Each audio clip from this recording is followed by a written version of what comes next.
Sounds like he's saying it, and I'm going to look really good when I resuscitate him.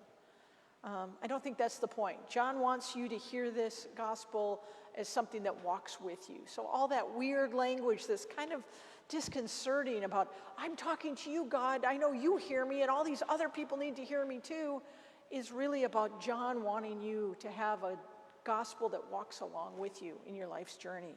So please don't get hung up on that. You know, I kind of fell into something a couple weeks ago. I didn't mean to have it happen, but it did, and sometimes that's what happens when you're not fully paying attention. A couple weeks ago, I sat down with my Facebook Live application, and I opened it up, and I posted to the St. Mark's page on Facebook, reminding people that we weren't going to be able to gather on the 15th of March. And I was praying for folks and letting them know that we could all watch the live stream from Washington National Cathedral, and we would all worship together. And I've been doing them daily ever since. They're short, and people seem to like them, and they find them helpful, and I'm actually pretty chipper in them. It's a little chipper for me after only one cup of coffee, but you know, I can rock some perky, I guess, along with the next person. And I'm never really too sure what I'm going to say in them. I mostly go off the cuff. The first time I did it, I was wearing my favorite pair of glasses. They're red ones. They're also Martha's favorite ones as well. And I used it as a prop. I talked about them. I said that these were one of my many pairs of glasses, and I would see if I could find some different pairs.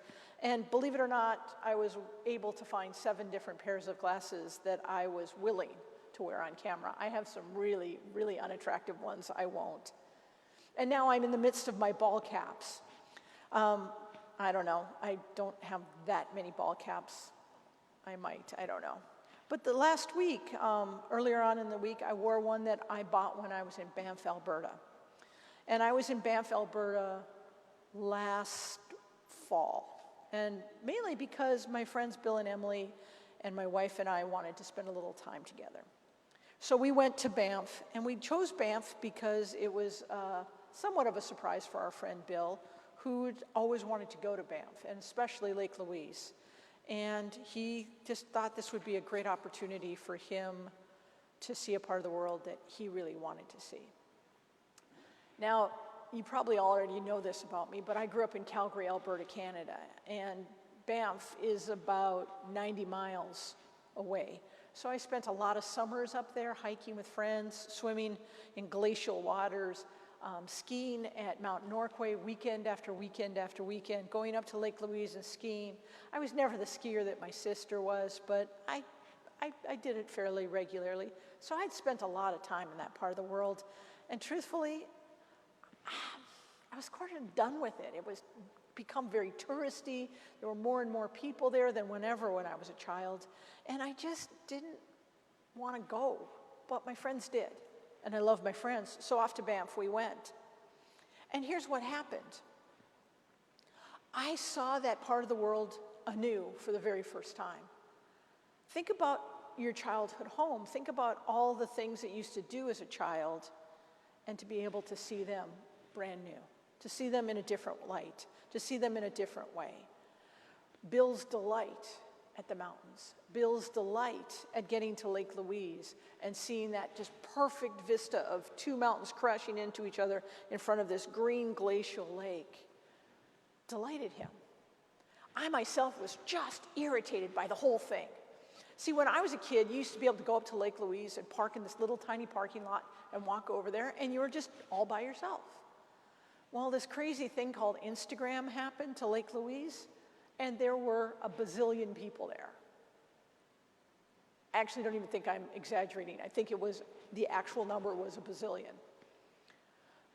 There were shuttles that you parked 20 miles away and got on a bus and shuttled up there to see it. We found a little campsite, parked at it, and walked up.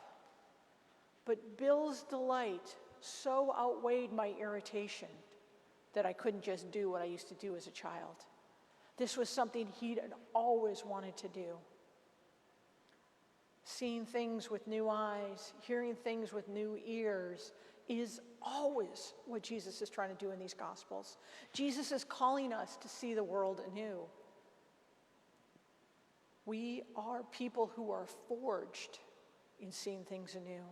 That's how we change. The container that we build in worship, the container we build in community, the container we build in our lives with our families and our jobs is about change. There is no way that Lazarus was not changed by his death and resuscitation. There's no way that Martha wasn't changed, or Mary, or the disciples. This disruption of our lives, this new way of being for a time, will change us. We don't know what it's going to look like. And instead of looking back and saying, gosh, I just wish everything was back the way it was, we have to live in a time that we don't know what this disruption is going to cost us.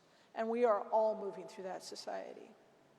Last week I preached on this idea of this might be the new normal. And us clawing back to try and find out what the old normal is, isn't going to help us.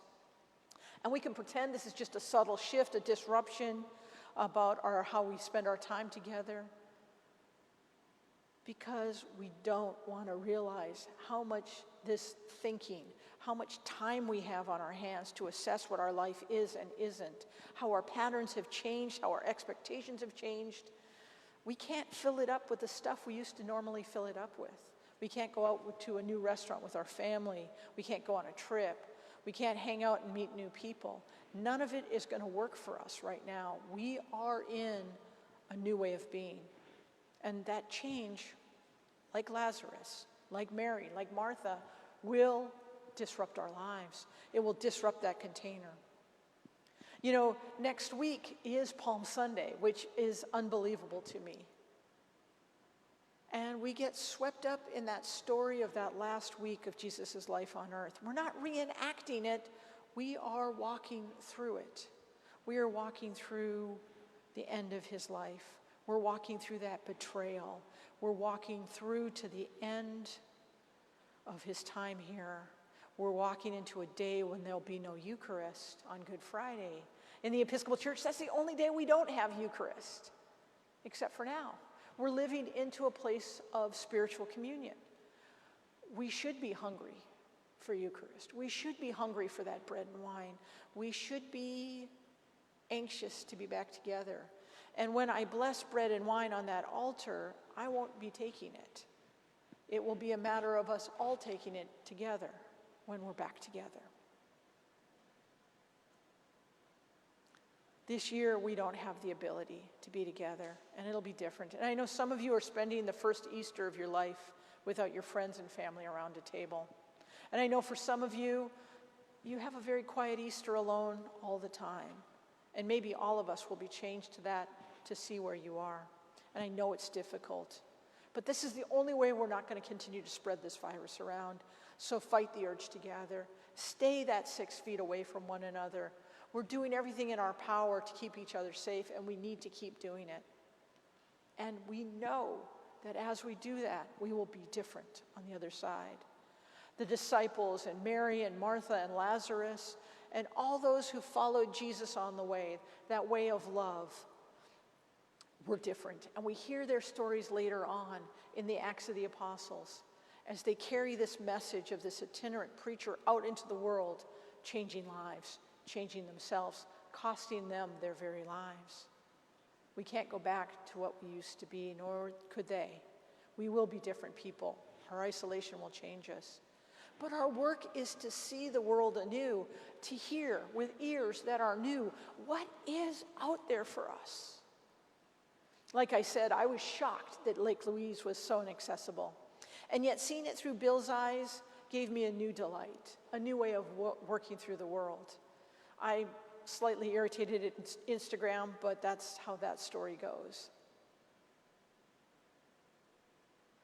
But what I found was a deep connection to my friends, to be able to tell them the stories of my childhood, to be able to tell them who I was and where I came from in a way that was new for me.